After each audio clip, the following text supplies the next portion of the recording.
It has become clear to the world that if you do not stop an act of evil, if you do not put out a fire, it will inevitably spread.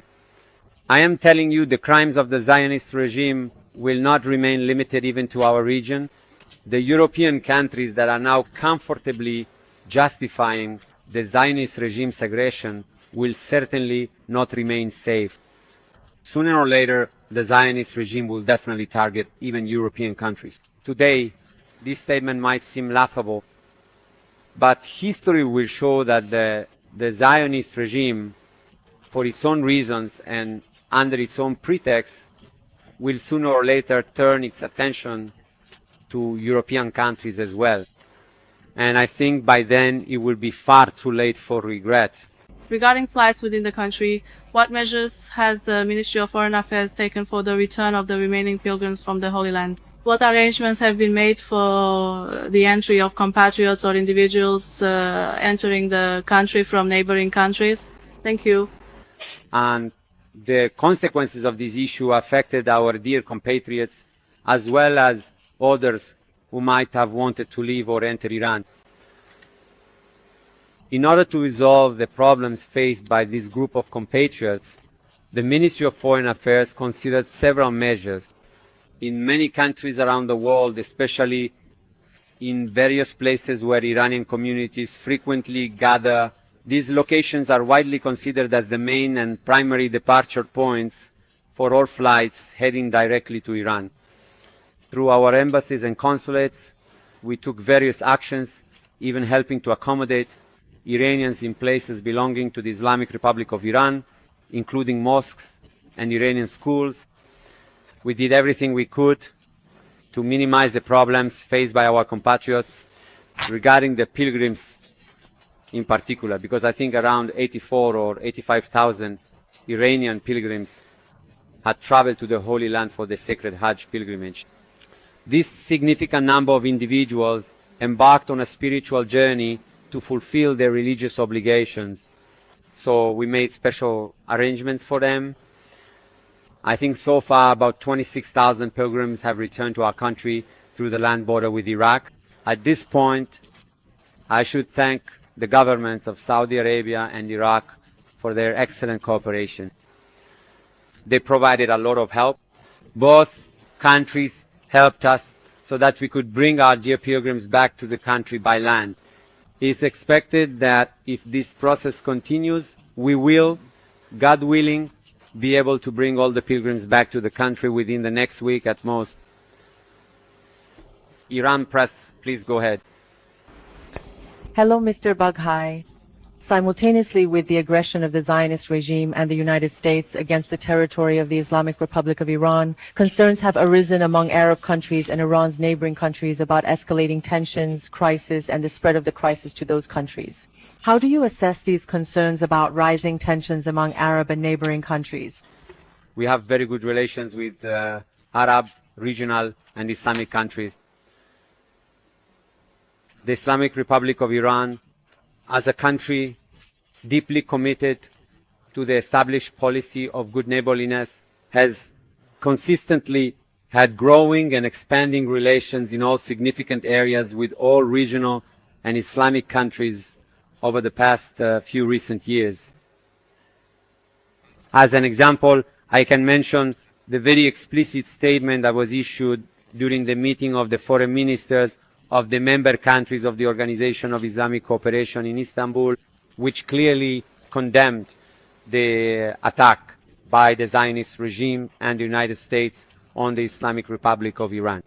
Prior to that, a statement by 21 Arab and Islamic countries was issued condemning the actions of the Israeli regime. The Gulf Cooperation Council, the Arab League. Therefore, if there is any significant concern, which there certainly should be, and it is a matter of considerable importance, this concern should be primarily directed towards the aggressive and expansionist actions of the Zionist regime. Arab countries and Muslim countries have the right to be concerned about the ongoing expansionist policies of the Zionist regime. The Zionist regime is the only regime in the world that is currently occupying the territory of two neighboring countries. It is the only actor engaged in genocide against Muslims and Arabs. Therefore, the Islamic Republic of Iran also shares this concern with all the countries in the region and beyond, that the impunity of the Zionist regime and the blind support it receives from the United States are the most important and greatest sources of evil, insecurity, and threats against international peace and security in the world. Don't forget that the UN Secretary General, in response to the US action as a party that is now considered an accomplice of the Zionist regime, explicitly described the US action as a threat to international peace and security. Al-Masira. Hello, Mr. Spokesperson. After 11 days of the imposed war against the Islamic Republic of Iran, what is the spirit within the Ministry of Foreign Affairs, and how have Iranian embassies abroad performed in clarifying and expressing the position of the Islamic Republic of Iran?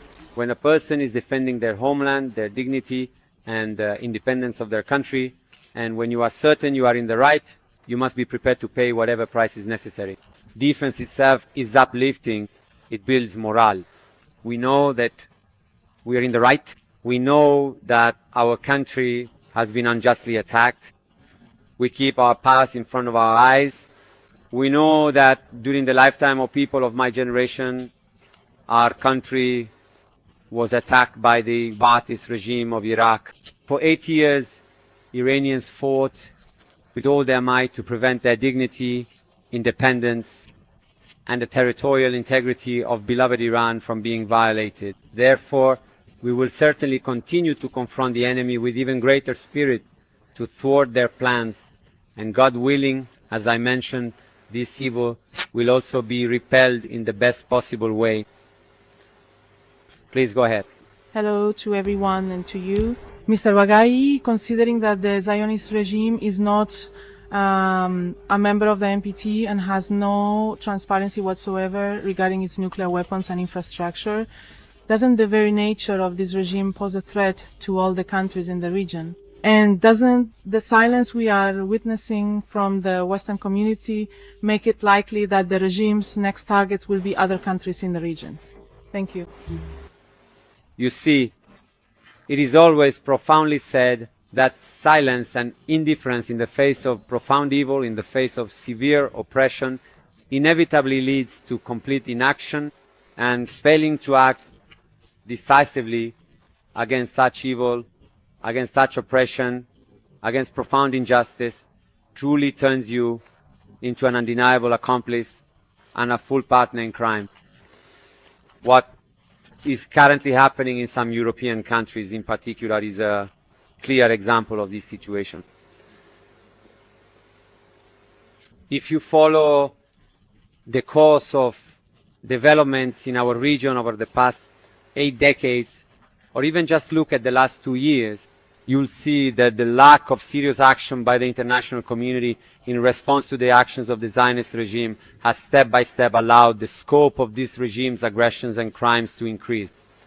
If the international community had fulfilled its obligations under the Genocide Convention, if international bodies such as the International Criminal Court, the United Nations Security Council, the United Nations Human Rights Council, and the International Committee of the Red Cross had been allowed to take action against the violations of international humanitarian law in Gaza and the West Bank and hold the leaders of the Zionist regime accountable, if the United States had allowed the UN Security Council to issue a resolution demanding a practical halt to the regime's crimes in Gaza and the West Bank, then certainly the actions of the regime in Lebanon, Syria, Yemen, and now in Iran would not have continued.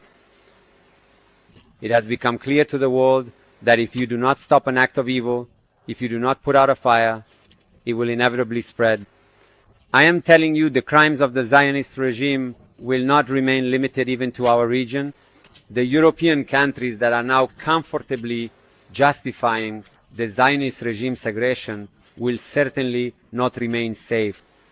Sooner or later, the Zionist regime will definitely target even European countries. Today, this statement might seem laughable, but history will show that the the Zionist regime, for its own reasons and under its own pretext, will sooner or later turn its attention to European countries as well. And I think by then it will be far too late for regret.